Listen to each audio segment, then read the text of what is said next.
జిల్లా కోరుకొండ మండలం కాపవరం గ్రామంలో కాపు నాయకుడు వంగవేటి మోహన్ రంగ 77వ జయంతి వేడుకలు కాపవరం కాపు యూత్ ఆధ్వర్యంలో ఘనంగా నిర్వహించారు. యువకులు బైకులతో కాపవరం, కోరుకొండ, జంబుపట్నం గ్రామాల మీదుగా వినూత్న భారీ ర్యాలీ నిర్వహించారు.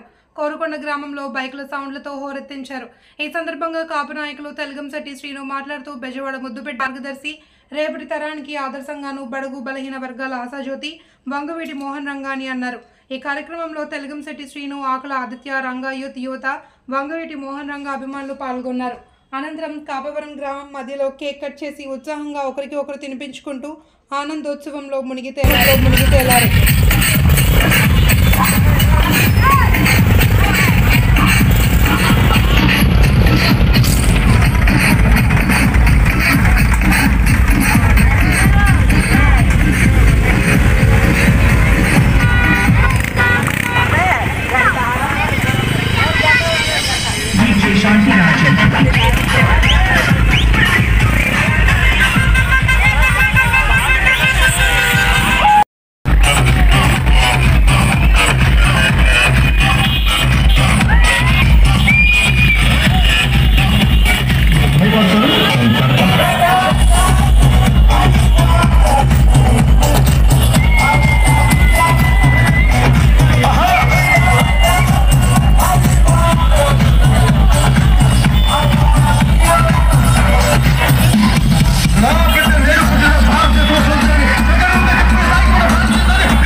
బెజవాడ ముద్దుబిడ్డ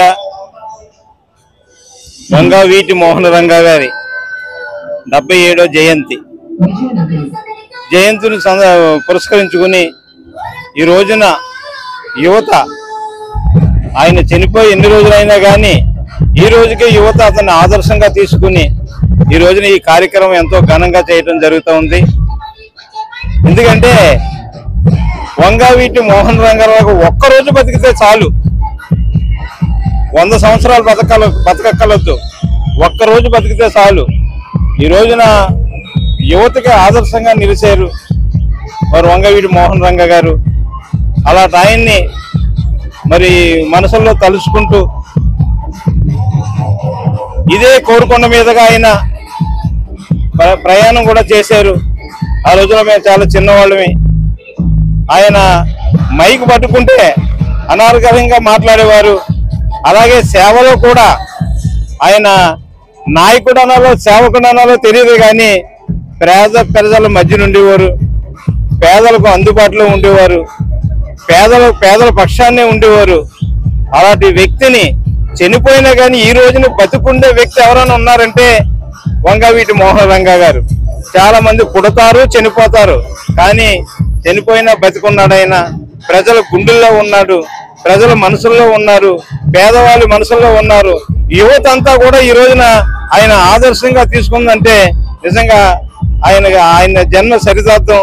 నిజంగా అలాంటి బతుకు ఒక్క రోజు బతికితే చాలనని ఈ సందర్భంగా మీకు నేను తెలియజేసుకుంటున్నాను. ఈ రోజు జూలై 4 వంగవీటి మోహన్ రంగా గారి జయంతి సందర్భంగా ఆయనకి కాపవరం ప్రజలు కోరుకుండా మొత్తం ప్రజలందరూ 77వ జయంతి సందర్భంగా మన యువత అందరూ కూడా ఇది ఒక చాలా మంది అన్ని రకాల కులాల వారు వచ్చారు. అన్ని రకాల కులాల వారు కూడా ఈ ఒక ఊరేగింపులో పాల్గొన్నారు. కాబట్టి ఆయన ఒక పేద ప్రజల నాయకుడు, ఆయన ఒక కులానికి సంబంధించిన నాయకుడు కాదు. అలా కాబట్టి ఇవాళ ఆంధ్రాలో ఒక రంగా గారు అంటే ఎవరు ఏంటి కూడా భయం పుట్టేలాగా చేశాడంటే ఆయన కులానికి సంబంధించి ఉంటే వాళ్ళకి భయం పుట్టే పరిస్థితి రాదు. కాబట్టి ఈ రోజున ఆయన జయంతి సందర్భంగా చాలా ఘనంగా ఊర్లో ప్రతి వారు వచ్చి ఈ సందర్భం ఈ యొక్క ఊరేగింపులో పాల్గొని ఆయనకి జన్మదిన